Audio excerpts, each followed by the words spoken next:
We're in Jude. And today, with knowing we had a baptism service, my goal was to preach a shorter sermon. Next week, I'll be preaching in Grenada. One of the last times I preached at Guave Berean Church in Grenada, I preached a 45-minute sermon. And I remember walking home with one of my church members, and he said, "Why did you hold back?" I said, "What do you mean?" He says, "Well, you were just getting going, and then you stopped." So very, I'm going to try to preach a shorter sermon. Pray for me. Today's sermon is just titled, Whoa. Have you ever been there? In one of those just, whoa moments. Well, hang with me. You ever been in one of those moments where there just were no words? I remember having one earlier this year. I was downstairs. I hear Christy's voice from upstairs yell, "Tim, come."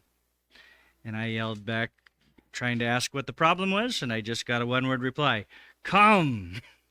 So I went upstairs and followed her voice to the guest bedroom.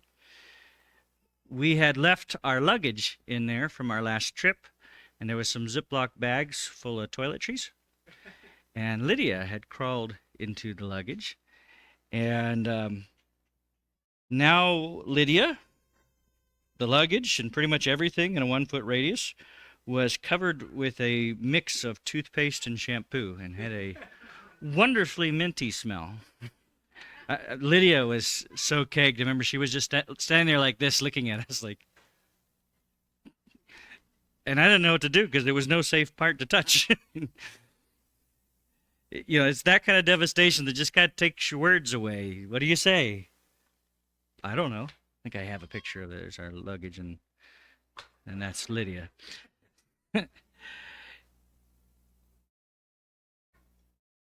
You know, for a moment, there was just silence. We didn't even think to take a picture. Afterwards, we were like, why didn't we take a picture? It was just, you don't got words for a moment. Eventually, we started laughing. That's a good thing. The Bible has places like today's passages where it pronounces woe over sin. And I think it actually is meant to have a greater version of that kind of experience, of that kind of emotional response. When you see the reality of what sin does, the woe is the moment where you go, what do you say? So it's similar, minus the laughter. So we're going to look at that together. Woe. Remember the end of sin and be moved to lament. So we're going to look at Jude 11 through 13. I keep saying Jude chapter 1, but there's only one chapter, so you'll catch on. So here's Jude. He says, if you remember, we've been working our way through the book of Jude. Jude is concerned about false teachers that are twisting grace to defend sin. He's already been confronting that. Jude says we must contend for the faith. Against that, 2 weeks ago, we began to paint a picture of what their false teaching looked like and what it may have included. We have a video of that up on YouTube and on our website, so if you missed it, you can grab that. But we're picking up now in verse 11. He says, of the false teachers, woe to them! For they walked in the way of Cain and abandoned themselves for the sake of gain to Balaam's error and perished in Korah's rebellion. These are hidden reefs in your love feasts as they feast with you without fear. Shepherds feeding themselves, waterless clouds swept along by winds, fruitless trees in late autumn, twice dead, uprooted. Wild waves of the sea, casting up the foam of their own shame. Wandering stars from the gloom of utter darkness, for whom the gloom of utter darkness has been reserved forever. All right, that was 3 verses, but wow, there's a lot in there. So I want to kind of overview the passage.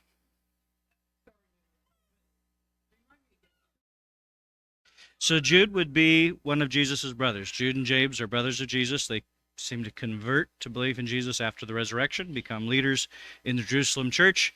And now we're probably, 30, 40 years down the road, and we don't know who he's writing to. No, Jesus' brothers did not believe in him during his earthly ministry. They convert basically after the resurrection. Very, very early in Acts, we see his family joining with the disciples. So, Jesus comes out of the tomb, and they're all like, never mind, I was wrong. And they're some of the first converts. James? Yeah. Yeah. Wasn't a disciple either. Both. We have some Jameses that are disciples, but the James that he's the brother of, James and Jude, we would look at as the brothers of Jesus. Yep. Okay. Yeah, so we get a letter from two of Jesus' brothers. So, yeah. No, and when we did our first sermon on Jude, we hit on some of that, so you can check it out there. So let's just kind of take apart the passage real quick. I wanted to overview it, and then we'll apply it.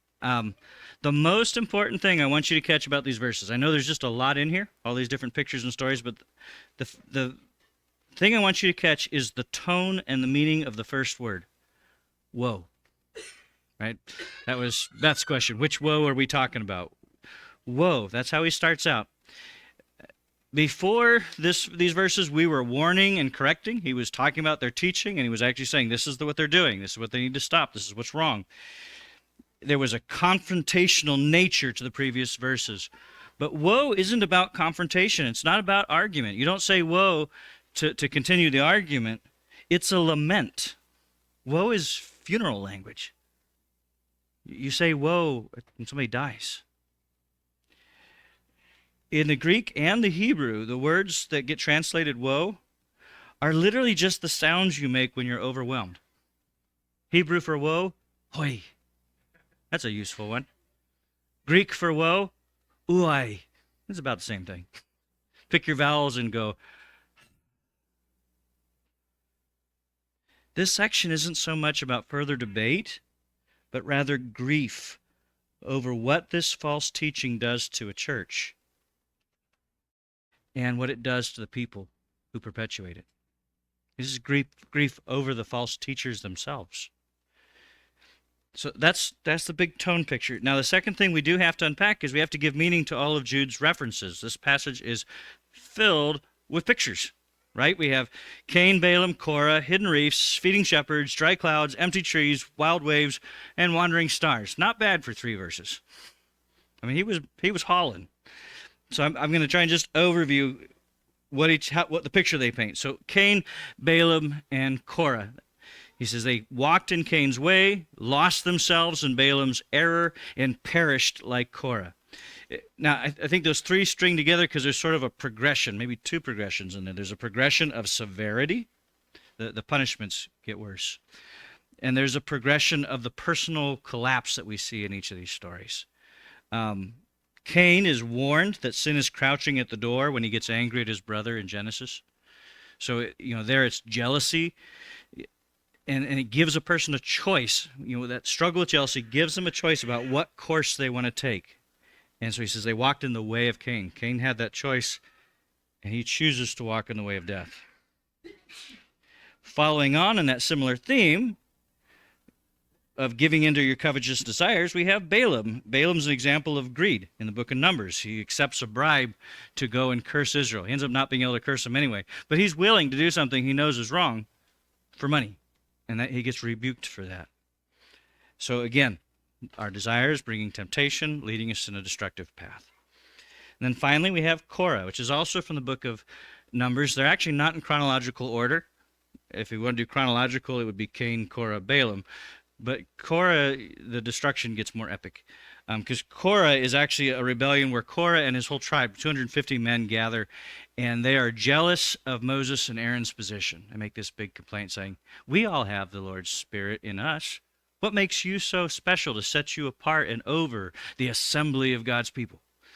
And Moses humbly falls on his face and just says, we'll plead before the Lord. You'll see who he put in charge, whether it's, whether this is him or if this is me. If it's me, throw me out. And so they have this rebellion out of jealousy.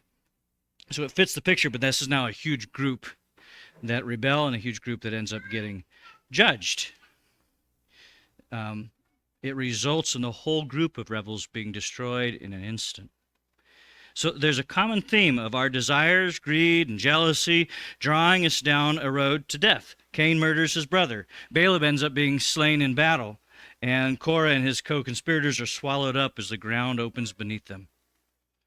So these are examples of what road these false teachers are on and where it leads. It's saying, we've seen this before. Do you guys know where this road goes? And then next he calls them hidden reefs. The literal word here is rocks. He's using this picture of their church gatherings, their love feasts. This would probably be a communal meal that ends in taking the Lord's Supper together. In those gatherings, we're supposed to be united around our common faith in the gospel. We're standing together in the love of God come to us in the salvation that Jesus accomplished on the cross. These people look like they're part of that. They participate. He says they're rocks under the surface of the water because what they are professing in their actions at the feast and at the table are not true of their actual lives and hearts. So that makes them a shipwreck waiting to happen. Hidden reefs. It all looks good right until it goes south. Then he says they are shepherds feeding themselves. That might seem like an odd one for you. Jude has been just referencing Old Testament scripture, right, with the Cain and the Balaam and the Korah, and no less here. This is probably referring to Ezekiel 34:8, where God gives a condemnation of the leaders of Israel. At that time, he says, "As I live, declares the Lord, surely because my sheep have become a prey, and my sheep have become food for all the wild beasts, since there are no shepherds. Because my shepherds have not searched for my sheep, but my shepherds have fed themselves and have not fed my sheep." You see the indictment. He's looking what's happening to the sheep. Why is it happening? Because the shepherds aren't shepherding. They're just busy stuffing their faces. These are leaders who are in it only for themselves and their own gain. They neglect the church because they're just too busy doing their own thing. And so this fits with the Cain, Balaam, Korah reference, wrong desire, selfish desire, and shows in what way they are hidden reefs. Yes, they're here and they participate happily in our church activities. They'll even lead some of them. But it's all self-serving. It's all self-love, not love of brother and love of sister. And so when it comes time to be there for somebody else, they let the sheep go to the wolves. So God's people suffer. Then the last four pictures that Jude uses are all examples from creation. Waterless clouds and fruitless trees. Those two both probably invoke the picture of false promises. When a person in a dry land sees a cloud forming, they hope for rain. If you live in the Middle East and you see a cloud, that's your shot at rain. If it passes overhead and there's no rain, no drops fall, it's disappointing. It's a sad moment. We got our hopes up and then it didn't deliver. And that would be the same thing with the fruit tree. He says it's a fruit tree in late autumn. What he's saying is, it's not just that the harvest season is past, even a late harvest season is past. There's no fruit. We've waited hoping for anything, and nothing came. They promised great things, but in time it proved empty. The emptiness is both their judgment and also what's so sad about the situation. We needed rain. We needed fruit, and we were left empty-handed. So the tree picture ends by speaking of the spiritual condition that these false leaders are now in. He says, twice dead, uprooted. Right? He's noted there was already a deadness, one deadness, in their lives. It's a fruit tree with no fruit. There's a deadness. But then because of that, we have a second deadness, that they have to be uprooted. So, taken together with Jude's reoccurring theme of them rejecting authority, it's in these examples, was in earlier in the book, even as they themselves are shepherds of the church, this seems to mean that their dead lives have led to a second deadness, which would either be apostasy or church discipline. They must be uprooted, is what he's saying. I think that progression, reading that twice dead looks backwards and forwards, makes the most sense, because I don't think anyone would fault an uprooted tree for not producing fruit. But if a tree that should produce fruit doesn't, that's the one you uproot and haul out of the vineyard. So that seems to be the picture of that second death that Jude is pointing at. And this fits too, because the last two pictures also then invoke themes of judgment. So we're moving towards, why do these people have judgment hanging over their head? Why is judgment guaranteed to come? So he calls them wild waves and wandering stars. And while both of those give a sense that these people have just lost their way, right? Waves wandering around, stars that are making weird paths. They highlight different aspects of the lostness.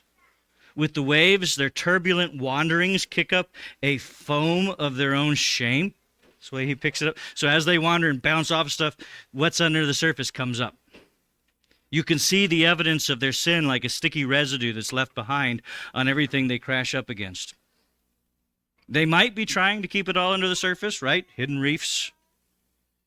But life keeps bringing it up. This is like a bad pastor that's rolled through several churches, leaving a mess of hurts in each one. He might still be standing in front of you, all confident and smiling. But check where the waves have popped up in the past, and you'll see the truth. His failures, his shame foams up to the surface. Then he uses the picture of wandering stars. This is probably a reference to planets versus stars. They would have called them all stars or glowing dots in the sky. But planets move differently than the rest of the stars, right? The stars that are outside of our system move with a nice consistency, and then planets seem to be the weird stars that are charting their own course. And in a day when you navigate by stars, you need to pick the right ones. Because if you lock onto a planet and chase that, you go in funny places. You're not going to wind up at the port. And so they're wandering stars. They're the ones you can't follow.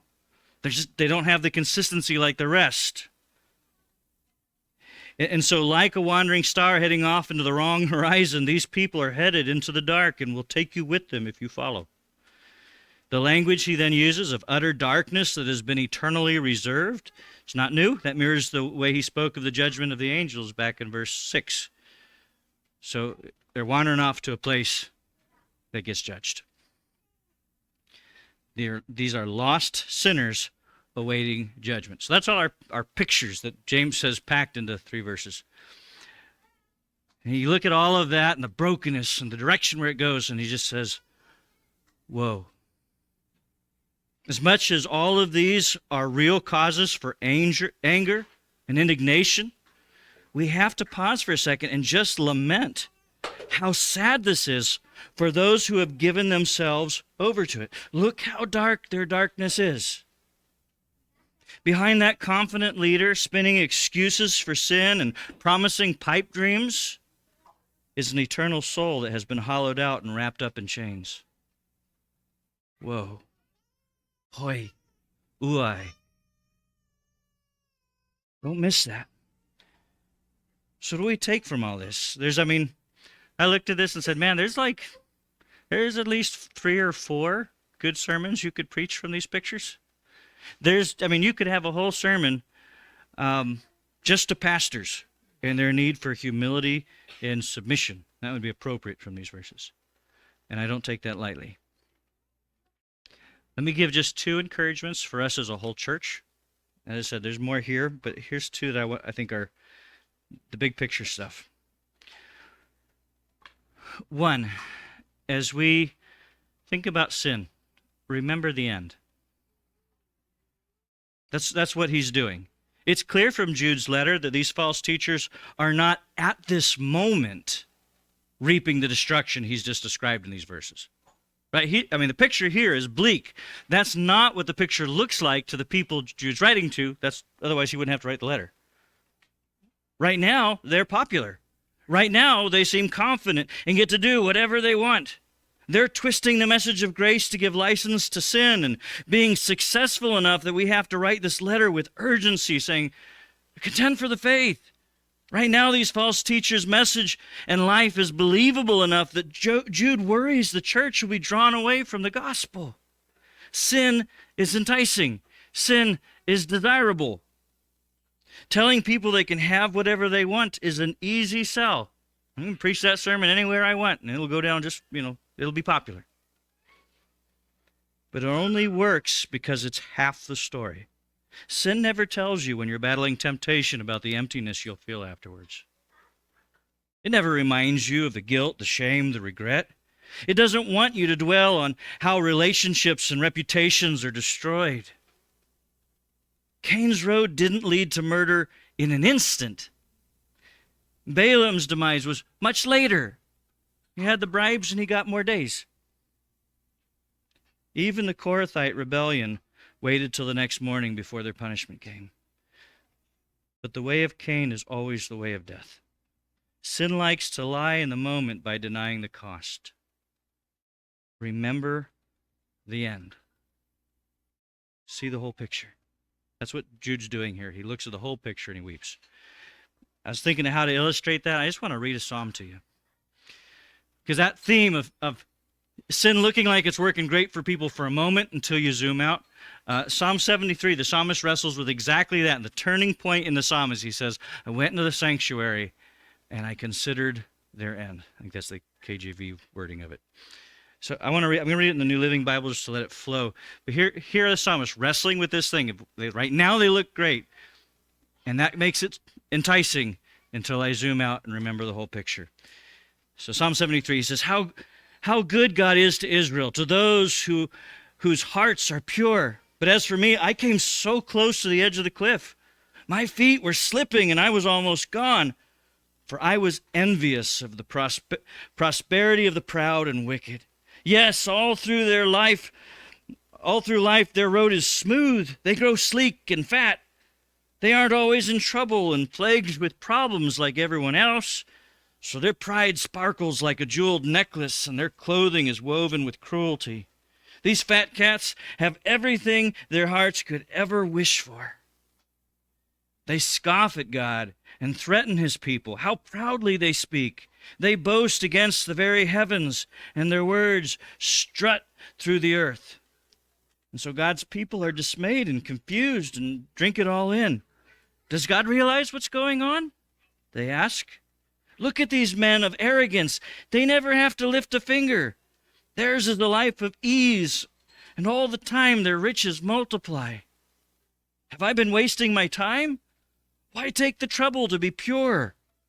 All I get out of it is trouble and woe, every day and all day long. If I had really said that, I would have been a traitor to your people. Yet it is so hard to explain it, this prosperity of those who hate the Lord. Then one day I went into God's sanctuary to meditate and thought about the future of these evil men. What a slippery path they are on. Suddenly God will send them sliding over the edge of the cliff and down to their destruction, an instant end to all their happiness, an eternity of terror. Their present life is only a dream. They will awaken to truth as one awakens from a dream of things that never really were. When I saw this, what turmoil filled my heart. I saw myself so stupid and so ignorant. I must seem like an animal to you, O Lord, but even so, you love me. You're holding my right hand. You will keep on guiding me all my life with your wisdom and counsel, and afterwards receive me into the glories of heaven. Whom have I in heaven but you? And I desire no one on earth as much as you. My health fails, my spirits droop, yet God remains. He is the strength of my heart. He is mine forever. But those refusing to worship God will perish, for he destroys those serving other gods. But as for me, I get as close to him as I can. I have chosen him, and I will tell everyone about the wonderful ways he rescues me. So the psalmist sees the picture. He realizes, though, when he walks into the sanctuary, that what matters most in this life and in eternity is to have God. See, they look like they're succeeding if you ignore what's most important, because you know they don't have that. They have everything else. But what does it matter if you have everything and you're just a breath away from entering an eternity without God? It looks great until suddenly it's not. At some point it ends, and all of that is just a vapor and a mist, and it's over. And so when he zoomed out and saw the whole picture, suddenly all that stuff that he was jealous of and struggling, why do they get this? He goes, what even is that? Is that what I live my life for? Is that what really matters? When the psalmist went to the sanctuary, he considered the wicked's end. When he saw the whole story, the allure of sin was gone. And he ends the psalm saying, but as for me, I get as close to God as I can. It put his heart back on the right track and took away the allure of sin. And so for us, part of what this woe should do is it reminds us to practice telling yourself the whole story. Jude is steeped in the stories of Scripture, and that's part of what causes him to be so broken over what these teachers are doing, because he looks at it and he knows the whole picture, and he goes, I know this looks good right now, but whoa, I know what's coming. He knows how this story ends. Anger and violence, how does the Bible say that ends? Those who live by the sword die by the sword. Lust and immorality, Proverbs says that the one who gives into it destroys himself, like putting fire in your lap. You always get burned. Pride and rebellion, Jude just gave us those stories. It always comes back with a bitter fruit. Don't kid yourself and think that you can plant seeds and avoid what they grow. And I'm not sharing all that to say there's no hope and there's no forgiveness. Quite the opposite. When you remember the end of sin, it should drive you to repent and seek forgiveness. That should be what you want most, because you know where this road goes if something doesn't change.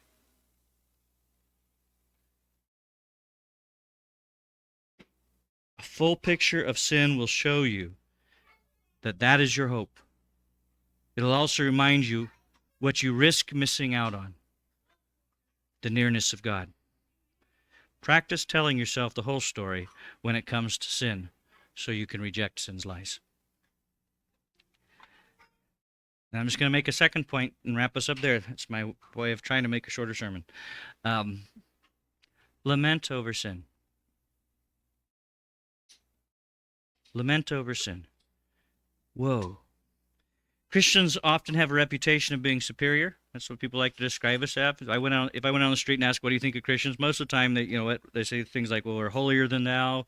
We think we're better. We think we're perfect." And I think part of that's just because we are called to speak up and to surrender our lives in obedience to what is right. So when teachers like Jude's friends or in counting crop up, it is our job to be the ones that don't go along with it. And when stuff's happening, and we're always one saying, "No, I'm not doing that. No, I can't. That's not right. I'm out of here." That gives us that reputation. But just rejecting sin has a way of stepping away from sinners, and it can seem like we're looking down on them callously. Lament puts the heart into our disagreement. We're not here to look down on them. We're here to look out for them. You see the difference? I'm not mad because you crossed one of my picky lines. I'm grieved at the shipwreck you're making of your life. Grief over sin is what loving sinners looks like.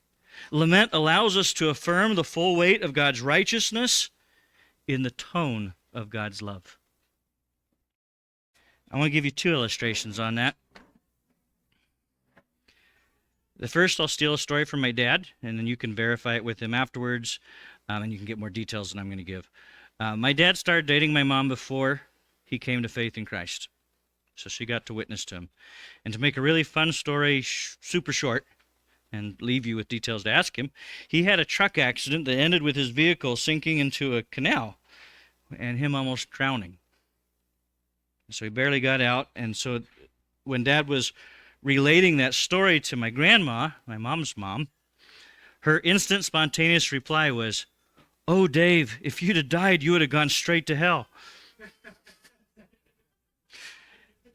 He says he didn't know how to reply to that because she didn't say it as an attack or an argument. She saw his future flash before her eyes, and she was just moved in lament, going, "Whoa, it was so close." She was lamenting over things he wasn't lamenting over. And then he had to grapple with it. It was an outburst of love, and to some extent, I think he got that, even if he didn't agree with her. The depth of her concern was impactful. And I think that's what Jude's doing here in this book. He's gotten to the point where he's unpacking the brokenness of these teachers, and he just goes, "Oh, teachers. Oh." Similarly, I saw a video, it was actually put out by some Catholics on YouTube. It was addressing our culture's general message is what the world needs is just more and more tolerance. And I remember the priest looks directly into the camera and he said something to the effect, we're told what the world needs is more tolerance, but you deserve more than to simply be tolerated. You were made to be loved. And I remember just was one to pause the video and go, And I'm sure, folks can wrestle with it, but the sincerity and the intensity, minding my own business while you dig your own grave, is tolerance.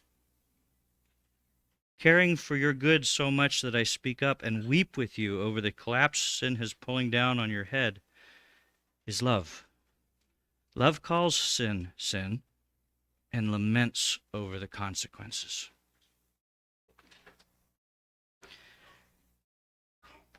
The fact that Jude can write this letter, as strong as this letter is, and have this moment of woe, tells us to have empathy for sinners. I know this book often is preached as the bully pulpit for telling us how we got to smack down the false teachers in our midst. And it does call us to deal with them. But right in the middle of that call and that confrontation is an empathy, a heart burdened for them, a pronouncement of woe. Have empathy for sinners. I don't know how many people, if I asked them, would say, oh yeah, everything's right with the world. I think everybody kind of agrees we got brokenness on all sides. But when we look at the wrongs around us, often what we're called to is righteous indignation or fearful defensiveness, right? You're called to either be a crusader or a prepper. Our culture loves to put problems in front of you to try to motivate actions. Vote for or against this guy. Buy this. Blame that. Salesmen and politicians both know that fear and anger sell. Consequently, we live in a perpetual rage and despair marketplace. You have a veritable buffet in front of you every day for those roads. And the half-truth nature of it is that many of the things that are calling out for your outrage or fear are real. It'd be easy if it was all made up. But you're not going to hear the Christian message of lamenting over these things. That doesn't sell.